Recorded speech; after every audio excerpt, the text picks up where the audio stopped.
So, Paul, welcome to the Hustling with Houses podcast. It's good to have you on. Thanks for having me, mate. No problem. I know we've been trying to get this sorted for a little while. So, for people who don't know who you are, then give me a sort of brief overview of life before sort of business, if you like.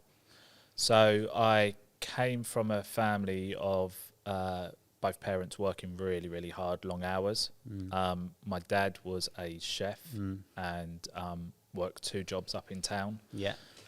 And then eventually took the plunge to buy a restaurant, which at the time took over the business. It was thriving, doing really well. From the age of 14, I went and worked there, just washing up on the weekends, that kind of thing, and gradually kind of built up to learning how to cook and then going out the front and doing front of house, which as a 15-year-old, those kind of life skills that you learn being front of house at a restaurant was great because everyone was double my age. So I'm having to learn how to communicate with them. You're constantly problem solving. You've got time management, and they're all really important skills, I think, for running a business. But then the smoking ban came in. You're probably too young to even remember the smoking ban. And that kind of just wiped out a huge amount of business for hospitality. Pubs and restaurants were just empty. And then we had a parking restriction come in, and it just kind of died, the business. And I kind of witnessed my dad going through a really dark period, and he nearly lost the house. So I think from a young age, I understood kind of how business can affect you mentally and stuff like that. And I think that prepared me for when I started my first business. Do you think that business that your dad done sort of drilled the business sort of side into you? I think it had an impact. I would say, and it sounds so cliche, but watching things like The Apprentice was kind of what really excited me about business growing up. Yeah, watching The Apprentice, watching Homes Under the Hammer got me into the interest of property. Yeah. And kind of looking at things now, like I'm a true believer of like law of attraction. You put stuff out there. I think my addiction of watching The Apprentice has led to the moment where yesterday myself and my business partner were renewing our sponsorship, for the next year with a sponsor that is owned, the business is owned by Lord Sugar. Yeah. And I think everything kind of happens for a reason, and it aligns you to where you are now. So it probably did have an impact. Yeah. But I would say my interest in business, and from the age of like 16, 17, going to events, listening to Dragon speak, so Duncan Bannatyne, James Caan, stuff like that. I think I just had that hunger and that addiction to business and probably money as well. Yeah. From a young age. Yeah. So the events thing then, because obviously, like you say, sponsored by basically Alan Sugar, a brand that he owns, which is incredible. How did that come about then? Because I know we had a brief chat before we come on about the events business, and I was sort of picking your brain on it. How did that sort of come about, the sponsorship? So it's quite surreal actually, because we had only just finished our second event. So second event, we had 180 people, which was an achievement in itself. Had a couple of sponsors at that time, and it was companies like second-hand car sales and caravans and just anything and everyone we could get to help structure the events and help with the expenses. And then a couple of weeks after the event, we were copied into an email, which Lord Sugar was copied into, just basically saying they came to the event, they really enjoyed it, they'd love to speak to us about collaborating and sponsoring the event. And this was a trademark business called Trademark Wizards. And we kind of looked at it and thought, it's probably not him. And then he actually responded to the email quite quickly. That's and mad. Said, yeah, don't have a problem with this. Let's get them trademarked internationally. So they trademarked us all over the world for something like 100 different things relating to entrepreneurship, business, stuff like that. And that was kind of the start of it. And Lord Sugar did a video talking about the event, talking about trademarking, and that really, I feel, got us on the map of being a company that was recognised by someone like that. And if Lord Sugar has recognised that and wants to be associated with that brand, then it's probably an event that you should attend Yeah. as well. I think a lot of people attended the third event in the hope that Lord Sugar was going to be on stage for some reason, but you never know in the future. But yeah, it's a goosebump and pinch yourself moment, that one. Yeah, especially from saying, like, getting into business from sort of watching the likes of The Apprentice and stuff like that. It's crazy, absolutely crazy. So, and like you said, we were chatting before about the events, and like I remember you saying, I was listening to a podcast of yours, and you said it's not a great money maker. You know, might make a few grand here and there from the events or whatever, but it sort of elevates your brand. Like, how does it sort of elevate your brand in terms of what other benefits do you get from the event business? So if you imagine like going to a networking event, and let's just use our one as an example. So there's 250 people in a room. Yeah. If you attend that event, you're never going to network with even 10-15% of the people in that room because it's impossible. You don't have enough time. But being that host of that event and having that stage where at one moment of the night that you get to stand on that stage, introduce yourself to people that don't know who you are already. It's 250 people all listening to you at the same time. That's one pitch to 250. Yeah. It's a great place, one, to build your credibility, but two, to basically just get it out there and let people come to you after if they feel that you're aligned with them. Yeah. So the networking opportunities as being the host is massive. But for myself and Aaron, like my business partner Aaron, it's something that we're quite passionate about. So it's aimed at young entrepreneurs and people starting a business off. And both of our businesses, we both run sort of programs and training academies, are focused on helping people from the ground level up. So again, it's aligned with our other businesses, so it kind of made sense. It's a great way of cross-selling almost our services, but without actually selling it on stage. Yeah, this of course is a property podcast, but I did want to go into the other businesses you have. So you have the event business, you have the sourcing business. I don't know if you still have that. Do you still have that? Yeah, you still have the sourcing business. What are some of the other businesses you have, or are they the main two? So I've got the education business, of course, which is I'm quite proud of it, to be fair, because I think there's lots of property educators out there, and I came from a sales background, so I've been a sales trainer for 12 years. Yes, and I feel like that brings a different view and angle on property because I'm more sales focused. How are we going to pitch this? How do we turn it into something that works for every investor? That kind of thing. Whereas if you go on a property course, you're kind of taught strategy, and sometimes strategy isn't enough because you need the skills on how to negotiate deals, you need the skills on how to objection handle, how to sell your deals. But on top of that, you also need to understand social media as well. I think lots of people spend so much time posting on social media, but there's no real outcome from what they're posting because it's not the right post. Yeah. So yes, they're consistent with their posting, but the quality isn't there. There isn't a call to action. There isn't a hook. They don't understand it. So we created Training Made Simple Academy, which encompasses 3 training businesses: property, social media, and sales. So we've got that business. We've got this. I don't like to call it a sourcing business because we're not really sourcing individually for people. So what we did is we created a one product fits all model, and that is a tenanted model where 7.5% yield, turnkey properties, already tenanted, cash flowing from day one. So it's a landlord to landlord selling service basically.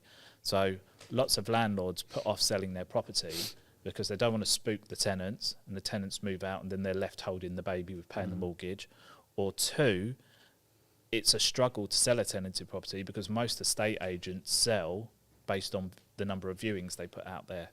And a vendor and a tenant are very different people. There's no incentive for the tenant to oblige 20 viewings a week. So it becomes quite a difficult thing to do, and the more times people request viewings, the more time the tenant rejects it, the quicker the estate agent loses interest, and then that property stays stagnant on the market.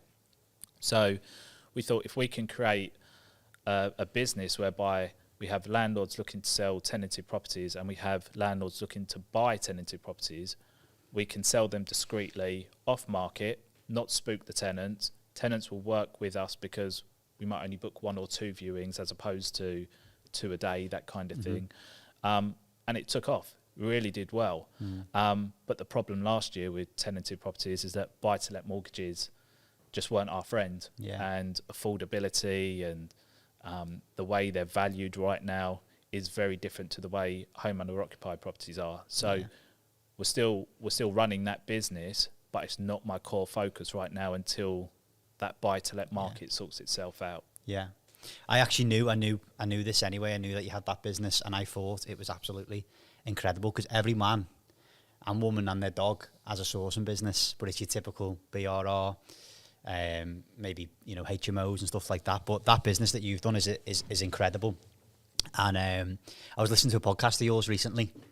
Well, I think you were a guest on one, and you said about going to play golf for like a few months and like, you know, thinking about what you actually want to do and then coming back and doing this. And I just thought that was such an incredible idea.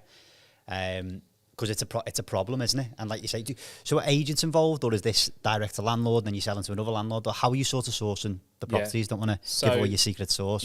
So no, look, it's what I train in the academy now. So I don't hold back in what I train. So it's a combination. If we're using social media, then I'm typically getting a lot of direct to vendor deals from on the likes of Facebook and LinkedIn, or even getting deals from TikTok right now. If I'm looking at deals that are on the market, it's just a case of building relationships up with the right estate agents, typically independents, not nationals. They're a bit harder to work with, but building strong relationships up with them whereby they can see the value that we bring to them. So what I mean by that is everything that we do is pound per hour, right? So if I said to you, you're going to get paid £1,000 to do a job, whether it takes you 2 days or 10 days, you're going to want to do everything you can to get that get that done in 2 days, because then your pound per hour increases. It's the same with estate agents, right? If you know you're only going to earn 2% of the sale price, regardless of if you sell it in the first viewing or it takes you 3 months, you're going to want to do everything you can to get it sold as quickly as possible. So if an estate agent knows that their strong point is not selling tenanted properties, that's a problematic property for them to take on. And we're a company that can work with them, not cut them out of the deal, but provide a solution to a problem they have, knowing we don't have to list it, we don't have to take any phone calls, we don't have to do any viewings, we don't have to constantly be calling the vendor up or the tenants up to try and negotiate viewings, access, stuff like that. But we're still going to make 2%. It's a no-brainer for those businesses. And we've got lots of companies that we've worked with over the years where we've done 30, 40 deals with them. And we get those deals before they even hit the market. But at the same time, if they've got deals that have been sat on their book for 3 months, then we negotiate those deals to effectively go from on-market to off-market. So they'll archive the listing, and then we take that. They're still instructed, but we take that and we offer it to our clients. So effectively, it's still an off-market deal, but we're always direct to vendor, even if there is an agent included. Yeah, I absolutely love that, and I think there's not that I know of many people doing that. But do you approach many auctions? So do you approach estate agents with that and say, listen, we can offer this service? Is that right? So I have a bit of a process in doing it, because I think you only ever want to pitch this idea to the decision maker. So if you know it's John Smith Property Estates and it's a family run business and he's still working there, ideally you don't want to be ringing up the main number and speaking to the person who answers the phone and asking for their boss, because their boss probably isn't going to answer the phone. So if I see that they're listing a property that I'm interested in, what I will do first is target the owner on LinkedIn and just approach them that way. Look, we're looking at properties in your area. You came up. Love to set up a call with you, see how we can help each other. We've got lots of investors looking to buy in your area. Might be a great collab. And then set up directly with them, and then they will feed that back down the food chain to the negotiators, the trainees. So basically their word is gospel. So whatever property we then call about, it's not a case they have to keep referring back to that person, that owner, because that order's already been passed on. The most important thing that we do is that first property has to be the best experience with them. So that's the test run, right? They're going to do one property, and if that property falls at the first hurdle, they're going to judge you on that and not work with you again. And you can always bet that the most important deal is going to be the most problematic, right? There's going to be lots of stuff thrown at you. But I've had lots of deals where that first deal has fallen down, but because of not losing communication with them, so because of keeping them updated, this is the problem, this is what we're doing, we're trying to overcome it, we're doing this, we're doing that. If they can see that you're doing everything you can to keep that deal on board, and look, deals fall through, right? It happens. Yeah. Like, no matter how good you are or how motivated you are to get that deal through, there are just some things that will come up during conveyancing that kill a deal, and there's nothing you can do. And I think the biggest problem is when that line of communication dies. When they can't get hold of you and you're burying your head in the sand, that's the biggest problem that most sources face right now, trying to build relationships up with agents. Yeah. And it's like you say, it's just communication. Most agents know. I think it's statistically 1 in 3 properties fall through that go through with estate agents. But that is incredible. It's really outside the box thinking. So is this from when you done the little golf trip and went play golf for a few months and like sort of refreshed your mind? And because what was happening before that then? Did you have other businesses, obviously the training business and stuff like that? Yeah, I had the training business, and I also had a business partner on another property business doing something similar. And it was all around the time of like COVID and stuff like that. We were gradually like pulling away from each other. But I just had enough dealing with property investors. I just found them an absolute headache, and I would say it was worth 120. They would say it was worth 110 because it favoured them to say it was worth 110. And it was just this constant tug of war, this battle. And I just thought there's got to be an easier way to run this business. So I took six weeks off the summer holidays, played golf, played it on my own, so it gave me time to think, rebranded the business. I spent over 10 grand rebranding the business. And I just went out and networked a lot. And I just went to an event, non-property related. Like I said to you, I prefer those events. I met a financial advisor. He found it interesting that I was in property. Yeah. He had clients that were interested in property, but that was where that talk kind of ended. And we just agreed to meet up again and just said, well, look, what if we can build this one product that fits the financial criteria that they're looking for? So price point, location, yield, ROI. Could we give that a go? And we got a portfolio of 5 houses on. We gave that to them, and they sold that in like 3 weeks. Like 5 individual investors, they bought 1 each. And that was kind of the light bulb moment that I always say there's 3 hats in a property sourcing business. You got sourcing, selling, progressing. Yeah. You can't do all 3. No. You might be able to do 2, but you can't do all 3. And I thought, what hat do I least enjoy wearing? And that was the selling hat. I like the sourcing hat because that's the problematic, problem-solving kind of creative side of property that I enjoy doing. I could do sales progression, and I think everyone needs to understand sales progression, because sales progression is where the deal, like you said, 1 in 3 fall through, and they fall through when they go into sales progression, when they go into conveyancing. Half of them wouldn't fall through if the people that sold the deal understood the processes, the timelines, and what they can do to assist the solicitors in getting things done as quickly as possible. And usually it's just time. It's time that kills that deal. It goes on too long. Everyone then becomes a bit inactive, and then circumstances change. The buyer says, I'm not going to sell now, or the buyer says, I'm not going to buy now. The seller says, I'm not going to sell, and it falls through. So, I realised I was going to outsource all the selling to that company, and that allowed me to purely focus on source. That's brilliant. And then I brought in a sales progressor who I'd worked with previously, 20 years experience, super bullish as well, absolute bulldog with a set of teeth, would annoy every solicitor, but then be their best friend at the end because they got it through a month sooner than they expected to. And we just had a really good conveyor belt. And I think you probably heard, but I use that golf analogy that the sourcing is the tee, and then the chip onto the green is the selling the deal, and then putting it into the hole is sales progression. But it can take you like 20 putts. So it's one of the most important parts to understand. Sales progression. I used to work in a estate agency, and I know the stress they used to go through. Even it's absolutely crazy. So fair play to the man or woman you have working for you. But I think that is incredible, and I think people will pay a lot of money for that information you've just given.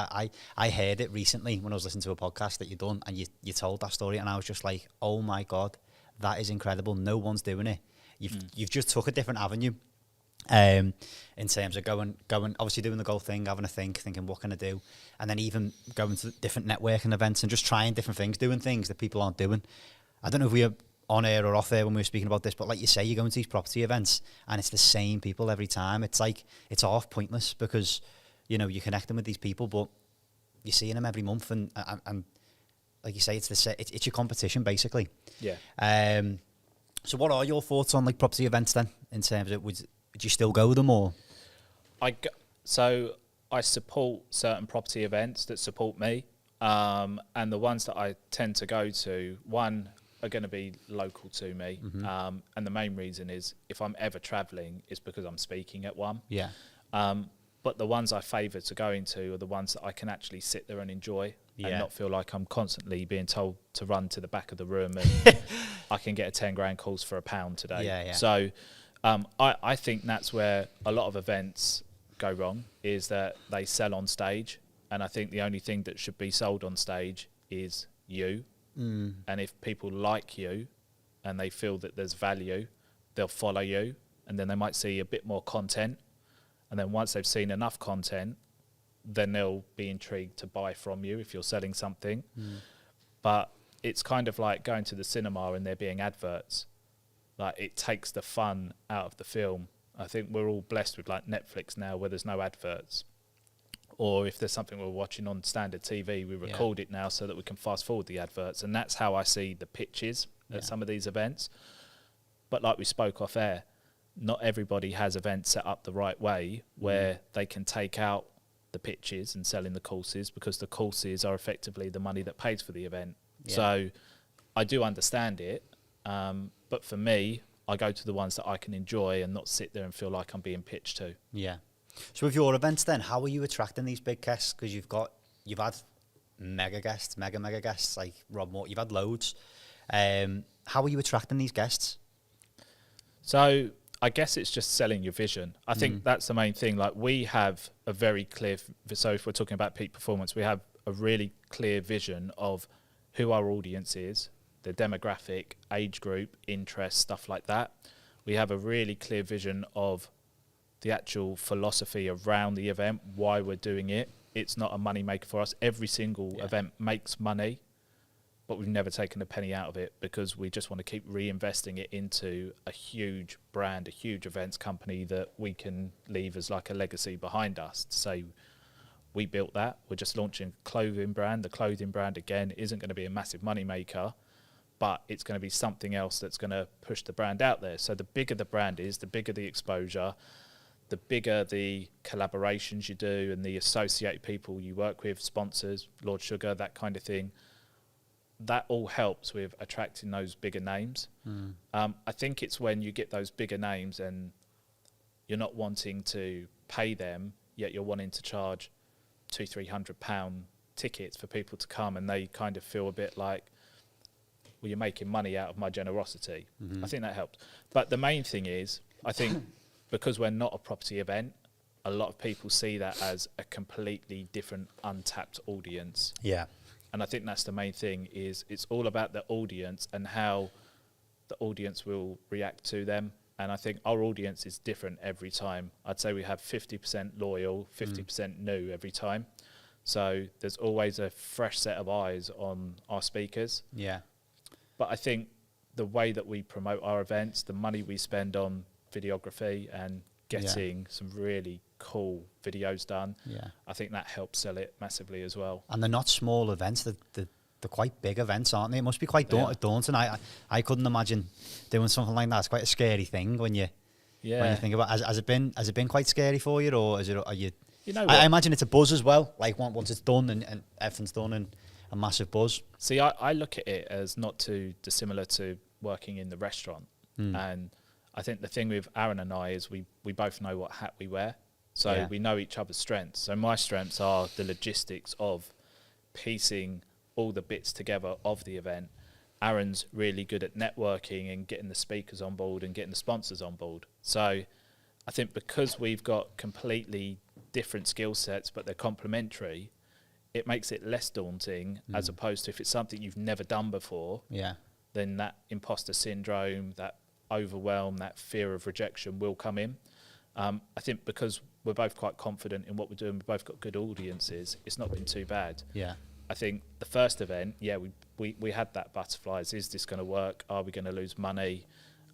We got 70 people there, which It's good going, yeah. by some standards is more than some events that have been running for many, many years attract. So we got 70 people there, but I remember walking home, I think it must have been about 1 o'clock after the event finished, and we packed up and just kind of was unwinding, and Aaron called me and he said, we did it. And it was such a buzz. And I just remember the biggest part of that was the feedback from everyone saying, I got to say, we were just constantly waiting for an upsell and it never came. And that was like the light bulb moment for us that this is what people want from an event. They want to come away and feel like they haven't been sold to all night, and that they can truly come away and say, I learnt a lot and I networked with some really good people and just had a really good time. Yeah, that's it. Because when you are at these events, it's completely true. When you're at these events, you're just waiting, and it's almost like, again, like you're waiting for it to them to try and sell you something. The build up. Like sometimes I feel like I'm sitting there and I almost imagine this music in the background getting louder because I can hear the tee up story, the sob story of rags to riches and stuff like that. And don't get me wrong, everybody has a story. Like we just spoke, but I don't think that's the reason people should come on board with me because my dad nearly went bankrupt. That's a learning lesson that I've applied in my business. The reason people would want to work with me is because of the value that I can provide, not because they relate to a sub story. But yeah, I definitely think understanding what people want is the key to having success in selling a product, a service, tickets to an event, whatever it is. If you just run away with the idea that what you think everyone wants, you're probably not going to attract people. You need to listen to what people want and what people enjoy, and then build that event around an actual real audience. Yeah. Touching on audience then, obviously, LinkedIn, you've done really, really well on that. You absolutely smash it. What are your thoughts on sort of Instagram? Are you not a big, because I heard you say something that none of your sort of sales, if you like, have come sort of through Instagram. Is that right? Yeah, Instagram, I think, unless it's one of those, unless you're putting out some controversial videos that are gonna get one or two that kind of take off, and then all of a sudden the algorithm then starts working in your favor. Like it's a slow burn. It's like YouTube, like we said, like it's a really slow burner. I would honestly say you have to post across all 4 platforms, right? TikTok, Instagram, LinkedIn, Facebook. But I don't get, if I was talking about, if I was ranking them, LinkedIn's the most successful, Facebook, TikTok, Instagram for me. If I couldn't post on Instagram and it automatically goes straight onto Facebook, would I post on Instagram as much? Probably not, just because it's not a good use of my time. I get much better results on Facebook and LinkedIn. With Facebook, do you post in groups and stuff like that, or?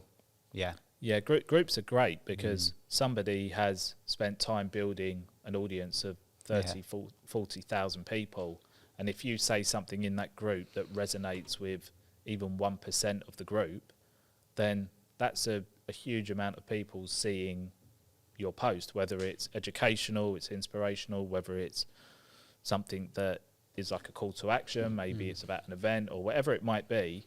That's a lot of people. So if you can get in as many groups as you can and start posting, then that's great.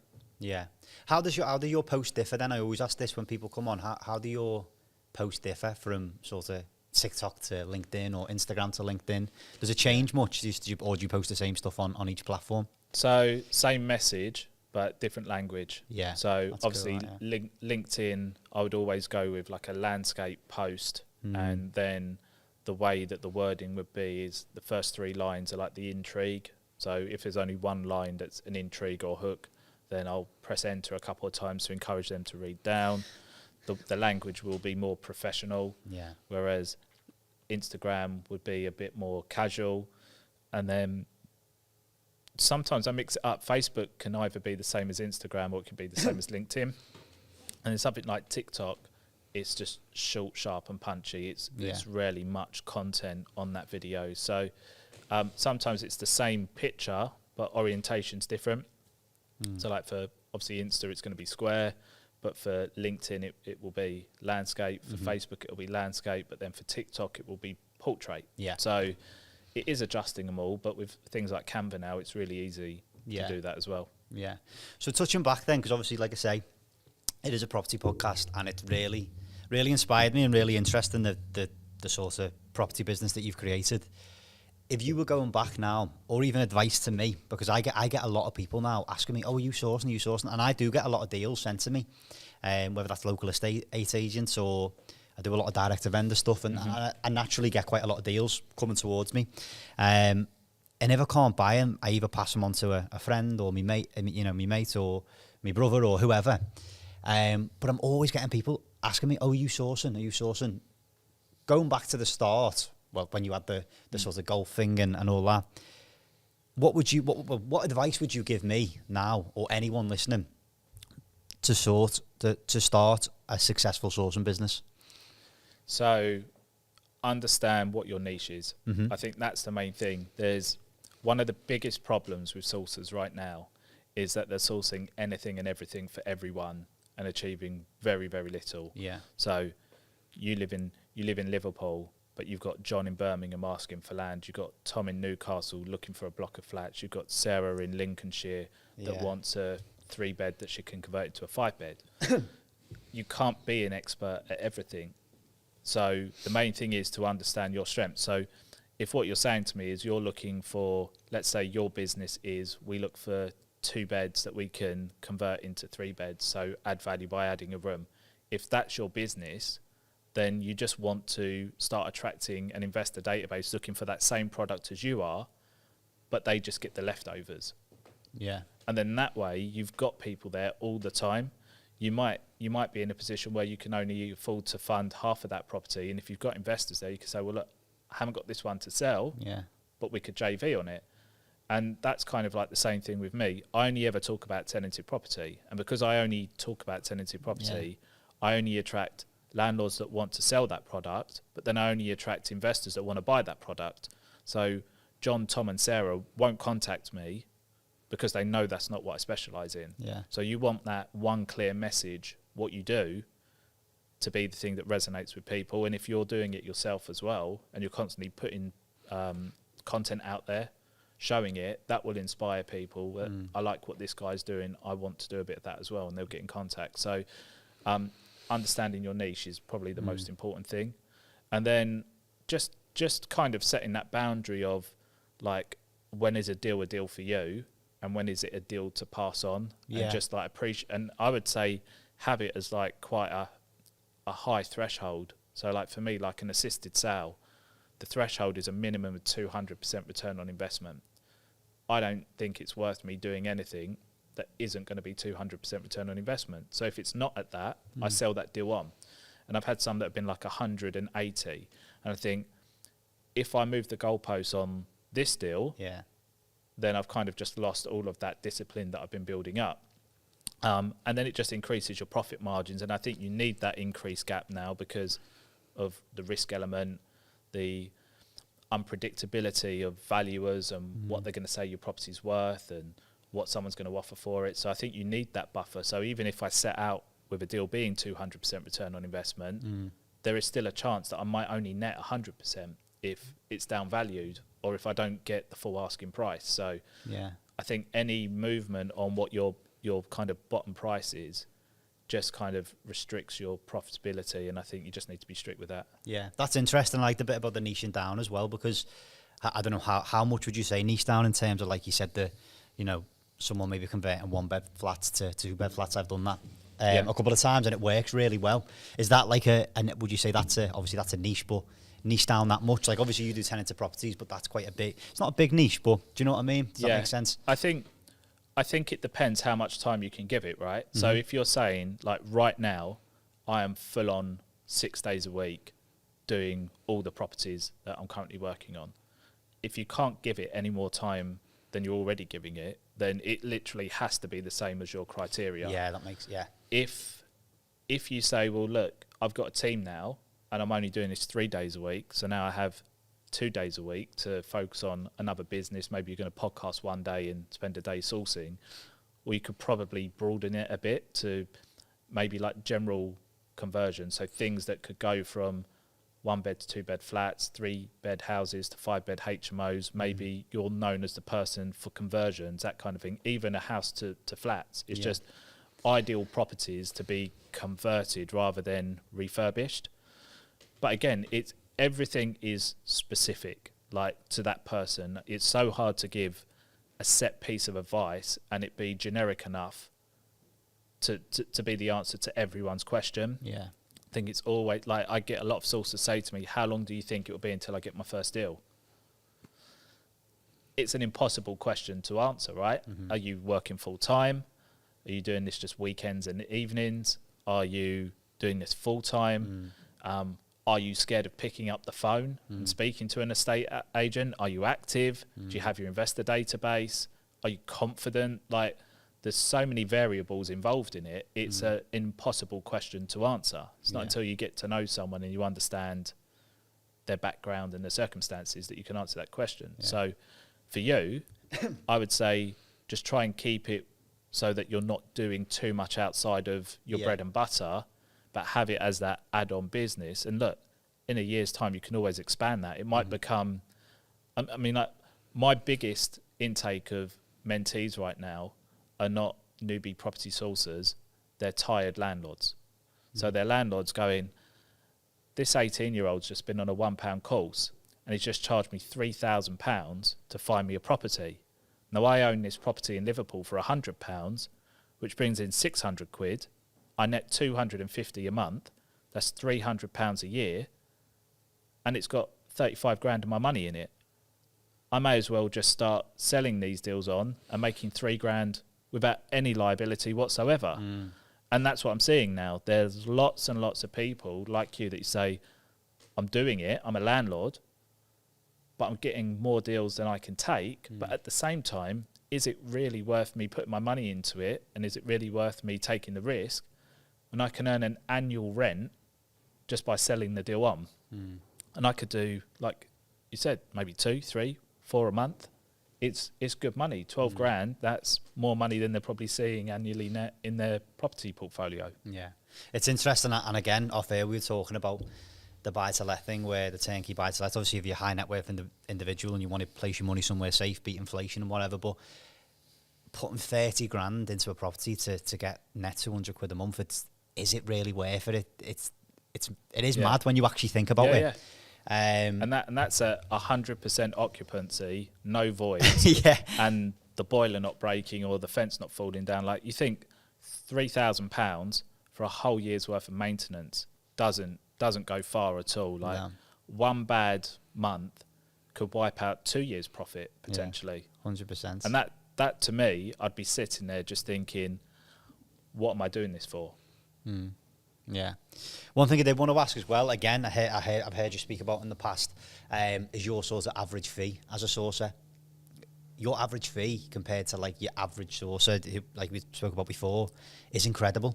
So what is your average fee as of at the moment, or the past couple of years? So 2022 to 23, the average fee was 11,200.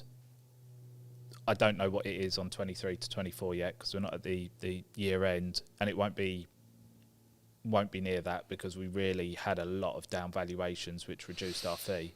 But typically our average fee, like the bottom line, will be 10 grand. That'll be like the bottom fee that we'll be asking for. Some deals will go through below that because of down valuations, or there'll be a deal that I'll look at and think, well, the fee's lower, but I can sell this like that. It's, again, £1 per hour. If it's only going to take me less than half a day to package it, pass it on to the financial advisor, they get it sold, and then my sales progressor progress that, 7 grand, it's kind of worth it. That's incredible, you know. How have you? It's mad, that business. When I was listening to you, I was just thinking, this is crazy. Like, how is it? It's incredible. And like you say, really cliche, but the riches are in the niches, aren't they? It's mad, absolutely mad, but really, really interesting. And some other things I wanted to ask you, like, I know I was listening to another one and talking about, I think it is your daughter is she homeschooled, your daughter? She's private school. Private schools, They yeah. both are now. Yeah. So the second one started in September. What was the reasoning for that then? Because I know she was obviously in public school. Yeah. And everyone knows people's thoughts on the public schools, especially if you're quite business-minded. It is a load of garbage, really, isn't it? Yeah. So what was the reasoning behind that? Did you go to public school for a bit and then... Yeah, she went for 2 years, and she just was coming home full of energy still. She wasn't being challenged, and typically when we'd ask about the day, it was mainly focused around the teacher being occupied with the naughty kids. And it wasn't compulsory to read. It wasn't, they didn't get homework, and the values just weren't there for me. And I had friends that were at private school, their kids were at private school, and they would come over and I'd see them like reading some full-on adult book, and I'm thinking, God, we're like struggling on the easy books. So we made the choice to move her halfway through the year. It was last January, and it really made us realise when she started there, and it must have been quite tough for her, how far behind she actually was by going to that state school. And I don't think the realisation kind of came to play until probably just before we broke up for Easter. But my youngest started in September, so she started reception, she's 4. And seeing where she is at in just 6 months, I would say it's where my daughter was when she left in year 1, in year 2 actually. Yeah. The state school, like worlds apart. And it's not only that, it's the demographic of people that are there. So they're all businessmen and women, and it's great for networking, but it's also really good for your mindset, because they always say like you're the average of the 5 people that you're surrounded by. And for me, being surrounded by CEOs of banks and funds, and I mean, like one of the dads, Rob Beckett's daughter, is in my daughter's class and stuff like that. And it's just cool, like in the morning, to start your day off having good conversations with people, rather than people rushing because they're late to get the train to their 9 to 5. Yeah. It's quite easy to say, oh, you got the dogs, should we go for a walk? And I might spend the first hour of the day with one of the dads just going for a walk in the woods with the dogs. And it's like a great way. It kind of replaces me starting the day off with a podcast or something like that. Yeah. So it's a really good vibe, that kind of thing. Yeah. And it's like I always say to my students, like, don't go for the £30 gym. Go for a health centre, go for like a Virgin or a David Lloyd's or something like that, or a Nuffield, because the people that you're around are your ideal clients. Yeah. The amount of business that I get from Virgin that I'm at, whether it's in the gym or in the cafe, I work from the cafe quite a lot. Yeah. It's insane, the conversations you're having with people that you never would have because you're not in the right room around the right people. So yeah, that is kind of, it's an investment into them, but it's also an investment for me as well, because it's being around the right people. Yeah, people listening are probably thinking, why has he just asked that question? But that's exactly why. Like, I just wanted to, I think it's such an interesting thing, and putting yourself in them sorts of environments, it definitely elevates you 100%. And it was just an interesting thing that I heard you say, and I thought that is really, really interesting. Even the David Lloyd thing of being in certain gyms and stuff like that. We have a joke between me and a couple of like friends. Like when we were younger, you used to go out and you say, "Oh, how have you been? What you been up to?" And you're all right. You're like, "Yeah, shit in it." It's like, what the? No, it's not shit. No. Like that. Do you know what I mean? And like different environments. And then when you put yourself in other rooms and they're speaking about business or it's uplifting, it's absolutely refreshing. So I've got this thing at the moment of pulling as many of my mentees out. So right now we've got 40 in the academy. Pulling as many of them out to networking events, especially if they've never been, and getting them over this awkward feeling of I've never been before, and just getting them into that room, because you know when you get them in a room full of like-minded people, not John and Tom down the pub, that it's shit on the building site and they got rained on and stuff like that, but being in a room full of money makers or aspiring money makers Yeah. and listening to talks from people that are doing what you want to be doing 100%. 5 years in the future, that kind of thing. That is the way that you should be spending your weekdays, your weekends, your evenings. I mean, like tomorrow, I'm going to an event tomorrow. I don't need to go to events, but I'll meet some cool people there. I may learn something from the speaker. I don't know. I have no expectations, but I see that as a good use of my Friday. Otherwise, I probably wouldn't do too much, if I'm honest, on a Friday. Yeah. But it's a good use of my time because it's great networking opportunities. There might be collaboration there. And more importantly, there could be ticket sales for my event. There could be a new client, a new mentee. There could be someone wanting to sell their property. Could be an investor. There's so many people that could be there. But if I'm not putting myself in those rooms, you'll never know. Interesting. One thing I did want to touch on, I've never really educated myself on it or learned about it really, but assisted sales, I know you do quite a few of them. How do they sort of work then? And obviously they sound quite profitable. How do they sort of work? So I do as many as I can find, but I think because I've got such a high return on investment, I probably do a lot less than I could do if my expectations were lower. But for me, because I like to invest my money into business and I know my return on investment in a business is high, my risk aspect on something like an assisted sale is probably a lot lower than other people. So the kind of things that I do on an assisted sale is look at a property that has some reason why it isn't selling. And if I can't work it out, I'll speak to the agent and quite innocently say, like, how comes you think you haven't sold this? And just give them the opportunity to just give me verbal diarrhea, all the excuses why they haven't sold it. And then I'll go away and I'll think about, right, what's the solution that I can provide? What can I do to that property to get it to maximum value? And what is going to de-risk it for me as well? So typically I only do assisted sales on properties that are going to work as the end product for my investors. So that's the first thing. That's cool, yeah. It's quite rare, and I've probably only done it once. I've done it twice actually, where I've given it back to the estate agent to put on the market. And the only reason I would do that is not every area is going to be good for investment, right? Where I live, the average 3-bed is like 850 grand, rents out for £3,000. That yield doesn't even cover what the interest would be on a mortgage, so it doesn't work. So I would put that back on the market because it's a strong homeowner occupier market, for instance. So I would look at things like it might need a redecoration, it might need a new boiler, maybe I can bring the EPC rating down, maybe that's what's putting people off. Maybe the kitchen and bathroom just need a light refurb, but I'll never do it so it goes over maybe 7 or 8 grand. That's kind of my limit. I've got a low risk aspect purely because I feel I don't need to have I don't need to take high risks because the margins that we make on, say, overage sourcing on a deal, making 10 grand fees, why would I put 10 grand into something to make 10 grand when I could make 10 grand by not putting any money into a deal, that kind of thing. So if I'm putting 10 grand in, I want to make 20 grand profit minimum. So couple of examples that come to mind. We had a property that was brought to us. It was an E-rated EPC, and this was around the time when there were all the talks that you wouldn't be able to get a mortgage if it wasn't a C and stuff like that, and no lenders were lending, and all the owner kept doing was just dropping the price, thinking that's what was going to sell. Well, that wasn't going to change the kind of aspect of someone saying you still can't get a mortgage. So we priced up the quickest way to get it to a C. And when I say a C, we were like 1 or 2 points from a D into the C.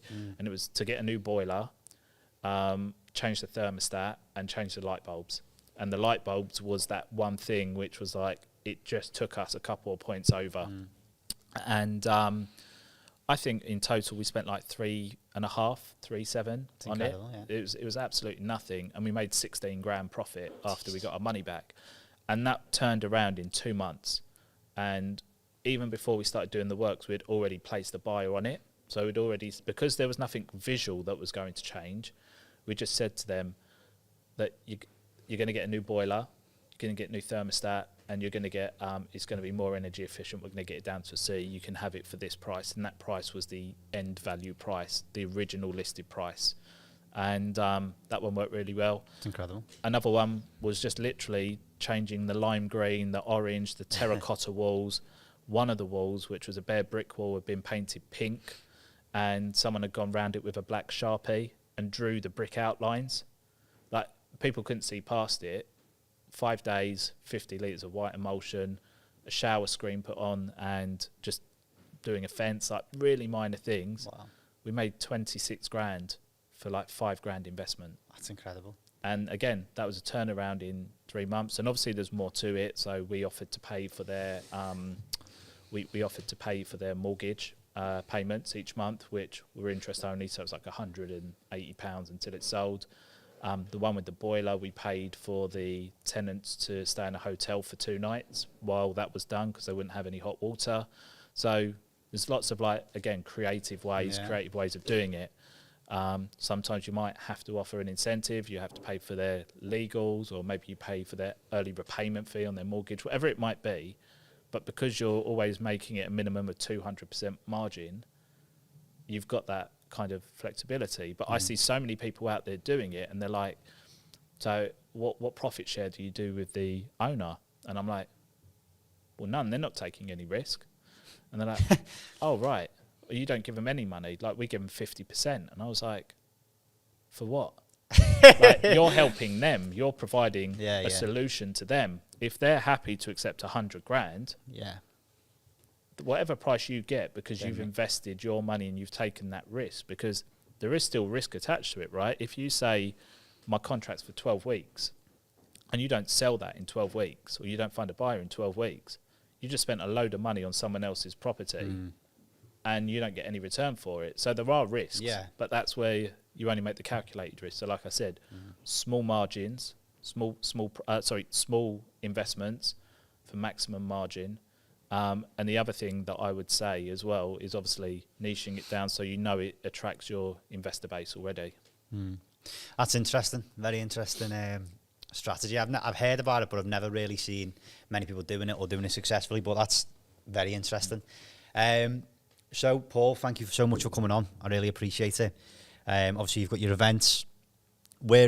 If anyone wants to book on the events, what's the best place to book? Or if anyone wants to find you, where's the best place to find you? Yeah, so all socials, Paul Stapleton, and the event is June the 15th in Milton Keynes. It's called the Property and Entrepreneur Summit. It's a full-day event, no pitching.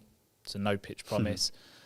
Some huge guests. So we've got the likes of Rob Moore, Simon Zucci, Saj Hussain, Daniel players. Priestley, Ranjan and Andrew. So there's some really big people coming on. It's just going to be a wicked day to learn, to network. We've invited our power team there who are sponsoring the event, so you can network and meet people such as financial advisors, mortgage brokers, accountants, solicitors, everyone that you're going to need, especially if you're first starting out. So you can find that on Eventbrite. Spot on. And I'll be there as well. Happy days. Wicked. Look forward to it. Brill, thank you so much for coming. Wicked. I really appreciate Thanks, it, Paul. All the best, okay? Cool. Thanks for that, Paul. I enjoyed it. Sweet.